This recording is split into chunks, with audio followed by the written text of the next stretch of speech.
Olá pessoal, tudo bem? Hoje eu vou trazer para vocês um estudo muito interessante feito pela revista Veja. Pré-adolescentes são mais afetados com separação dos pais do que crianças. Olha que interessante.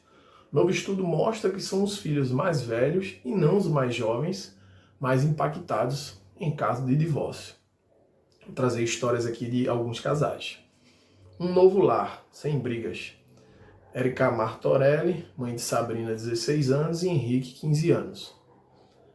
Meus filhos viam com frequência as brigas que eu tinha com o pai deles. Mesmo assim, quando avisei que íamos nos separar, ficaram muito surpresos e impactados. O Henrique, na época com 11 anos, chorou muito. A Sabrina, então com 12, sempre foi uma criança fechada, e a dificuldade de conversar com ela só aumentou depois de anunciado o divórcio. A reação deles me fez tentar mais um pouco manter o relacionamento, mas não deu certo. E aí eu saí de casa levando os dois comigo. Ambos se acalmaram quando perceberam que poderiam viver em um lar sem brigas. Isso ajudou muito, embora não seja fácil na idade deles. Lá se vão mais de 3 décadas, desde a instituição do divórcio no Brasil, em 1977, e só é espetacularmente extemporâneo imaginar como era a vida antes de sua aprovação. Aos maridos e mulheres infelizes só restava o desquite, que encerrava a sociedade conjugal, com a separação dos corpos de bens, mas não anulava o vínculo matrimonial. Os desquitados não podiam se casar outra vez, e eventuais novas uniões eram ilegais do ponto de vista da justiça. Somando-se a esse estado de coisas, o preconceito tinha-se uma tempestade perfeita, envolta em vergonha. Em reportagem da Veja publicada em 1988, uma década depois das separações aceitas judicialmente, o então ministro-chefe do Serviço Nacional de Informações, Ivan de Souza Mendes, deu uma declaração estarrecedora, mas que pedia um olhar adequado a seu tempo. Nos anos 1970, ele não convidava divorciados para jantar em casa. Houve de lá para cá uma evolução trazida em números. 1 em cada 3 casais desfaz o pacto. Há mais de 370 mil divórcios por ano, mais de 30 mil por mês, algo em torno de 1.000 por dia. De 1987 até hoje, os casamentos cresceram 15%. Os divórcios deram um salto, quase 330%. É tendência mundial, ancorada na facilitação do procedimento e, paralelamente, no quase sumiço do sentimento de culpa, embora ele exista e ninguém realmente goste de desfazer a família. Os adultos brasileiros, portanto, já são quase a 3ª geração a conviver com o divórcio. Tempo suficiente para novas mudanças de comportamento. Sempre se imaginou que as crianças pequenas é que seriam as mais prejudicadas pelo rompimento dos pais, a ponto de muitos recuarem da decisão a contragosto. Não é mais assim. Indica uma ampla pesquisa efetuada pela Universidade de College London, com cerca de 6.000 meninas e meninos com idade entre 3 e 14 anos, cujos resultados podem ser aplicados perfeitamente ao Brasil. A conclusão: são os filhos mais velhos e não os mais jovens os mais impactados.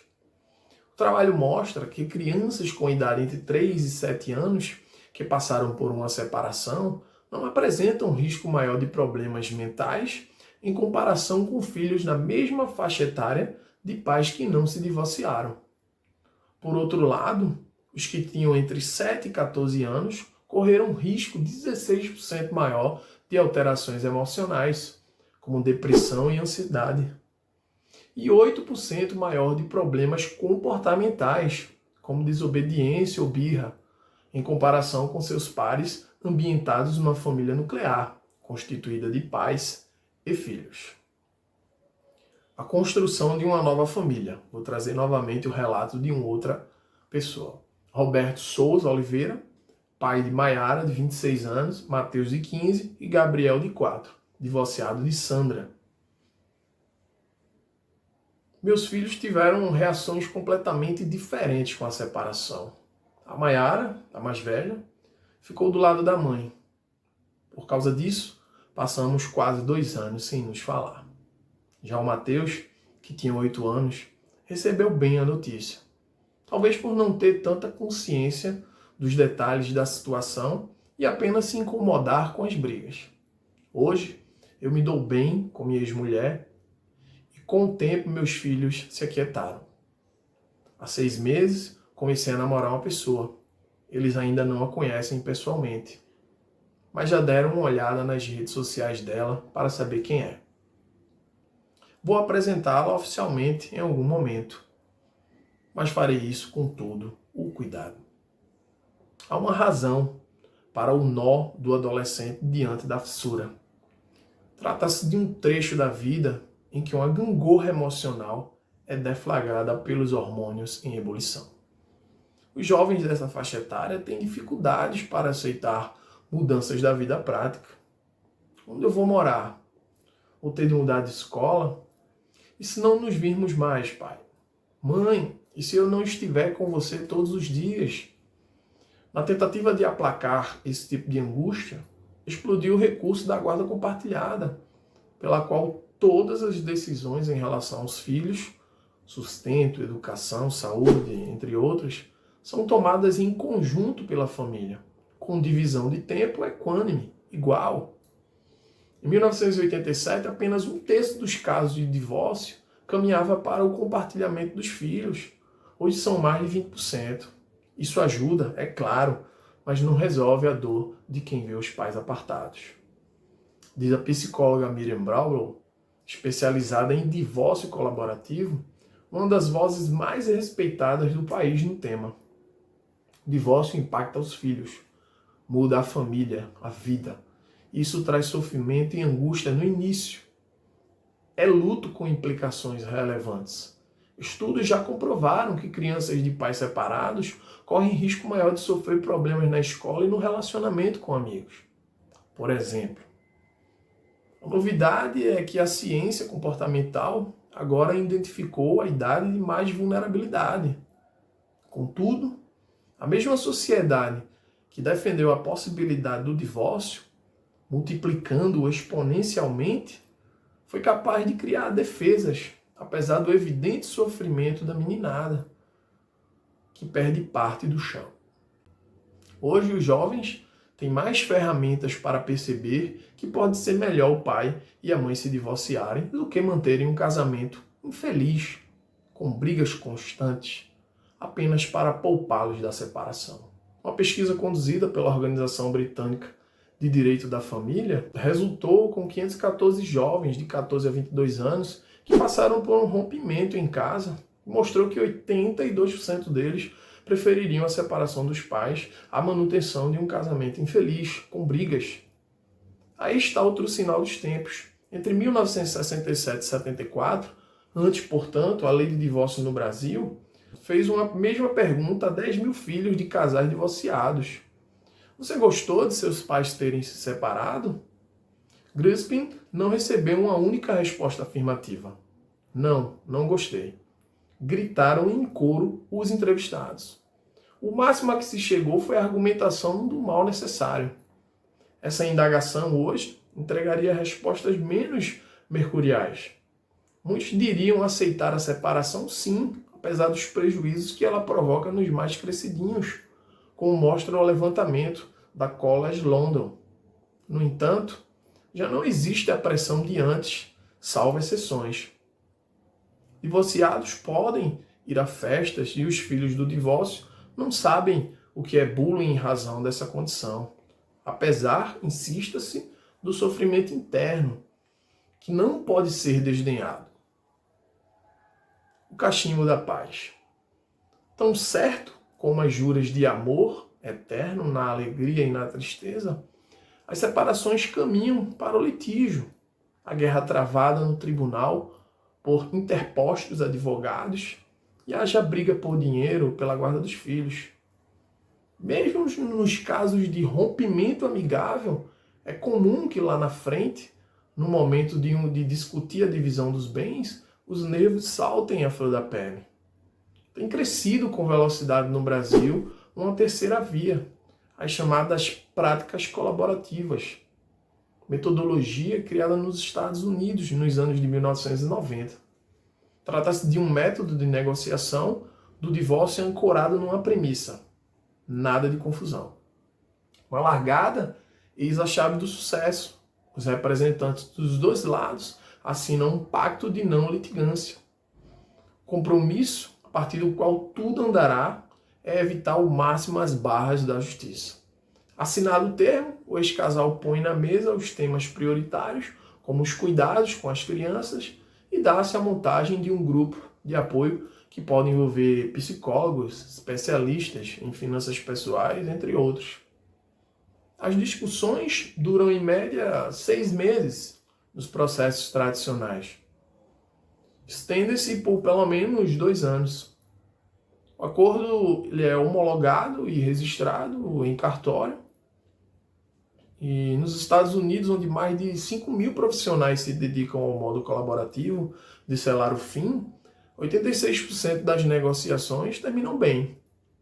No Brasil, ainda não há estatística. O divórcio colaborativo ensina que não é preciso combater o outro em nenhuma parte do processo. Chega-se a um acordo funcional e benéfico para todos por meio de um diálogo. Mesmo quando há discordâncias, há, enfim, um mantra que soa óbvio, mas é fundamental quando os pais dos filhos do divórcio já não dividem o mesmo teto. As minhas necessidades e as necessidades do meu cônjuge merecem igual consideração.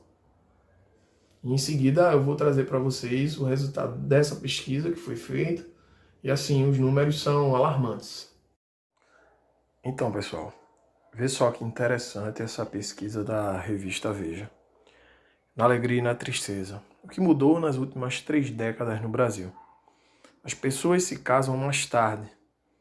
Se vocês observarem, hoje, os homens, em média, com 30 anos e as mulheres com 28 anos. As uniões duram cada vez menos. Você tem a ideia, em 1980, durava em média 19 anos. Hoje, passou para 14 anos. Da mesma forma que caiu o número de filhos. Em 1980, tinha uma média de 4,3 filhos. E essa média veio caindo e hoje é 1,7. E o triste resultado também aqui é que os divórcios se multiplicaram. Em 1987, tínhamos uma faixa de 86.542 divórcios. E hoje somam 373.216. Mas, claro, obviamente, é importante pontuar que isso também está atrelado à questão do pessoal mais antigo, ter a questão do conservadorismo, né, de não poder separar e tem que casar e ficar junto o resto da vida, independente se está sendo feliz ou não.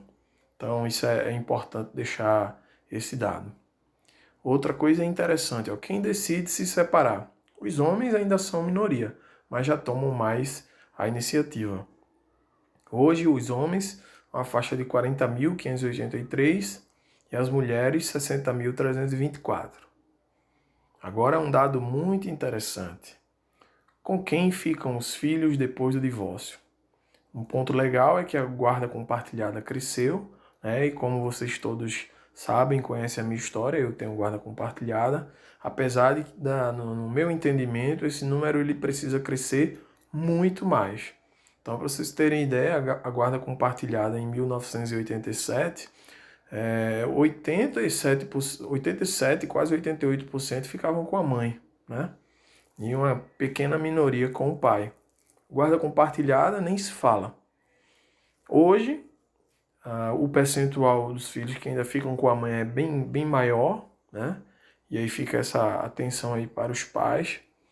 E o grande ponto de melhoria que eu vejo aqui é justamente esse percentual de 20,8% de guarda compartilhada, onde no meu entendimento deveria ser 100%, porque de acordo com a lei, hoje só não é guarda compartilhada se uma das partes abrir mão. Ou seja, o pai abre mão de ter a guarda compartilhada, então a guarda fica com a mãe e vice-versa.